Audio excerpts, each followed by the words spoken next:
and Georgetown at Georgetown University here in Qatar. Can I just ask you quickly about the press conference that we just heard from the IAEA chief, Rafael Grossi, and he talked about the nuclear stockpile that Iran has, and he believes it's at the Isfahan facility, and he hopes that it hasn't been moved. I mean, from your vantage point, does Iran have an interest? Would they have any motivation to move it, or does it make more sense that the Americans and the Israelis know where it is? Well, they definitely know where it is, according to previous talks and previous indications where a lot of these negotiations, which eventually led to the Iran nuclear deal during the Obama's administration. But it doesn't seem like the nuclear stockpile as a conversation is being put at the forefront in the war. This would be a suicidal tactic by the Iranian regime, particularly given that the Islamic Republic of Iran has been very evident and significantly trying to present itself as a regional player that is happy to accept the international conditions to avoid facilitating the uranium into a potential nuclear bomb. I just want to ask you about the situation in the Gulf and these oil facilities that have been hit. And I wonder, look, how much leverage do these Gulf countries have to tell Iran enough is enough? I mean, obviously, this could have a big impact on global oil markets if there's more damage.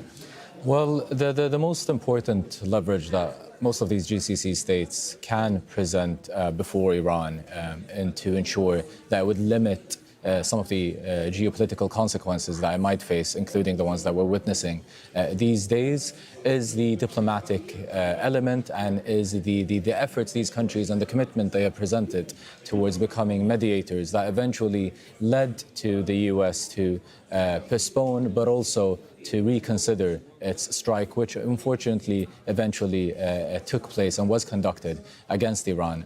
Iran eventually, after this war, will have to go back to the very same neighborhood which does neighbor these GCC states, which means the future relationship might be very different, not just in terms of the GCC-Iran relations, but even the GCC-U.S. relations, as one of the previous analysts who presented to us in the previous hour or two, is that the entire rationale of having these U.S. bases was to avoid such regional challenges to be presented to these countries. It seems like it has been attracting these challenges now. We're also, of course, following the situation closely in Iran right now. There have been strikes there on southern Lebanon in response to Hezbollah attacks on Israel that caused no damage, didn't kill or injure anybody. Israel is now talking about the real possibility of boots on the ground in southern Lebanon. Can this happen without the United States approval, or do you think that the United States kind of has already given Israel its tacit approval by allowing this to go ahead already? Well, Israel has been attacking Lebanon and Palestine in the previous 2.5 years without any calculations and considerations whether it makes sense in the mindset of the U.S. administration or many other administrations within the Western alliances. The big question here is, will Hezbollah go all in this war? One has to consider that Iran isn't just a country that we're looking at that is attacking the U.S. bases here. It also represents a wide variety and array of proxy networks in the region, which includes Lebanon's Hezbollah, includes some of the militias in Iraq, includes the Houthi movement, and many other armed groups in the region.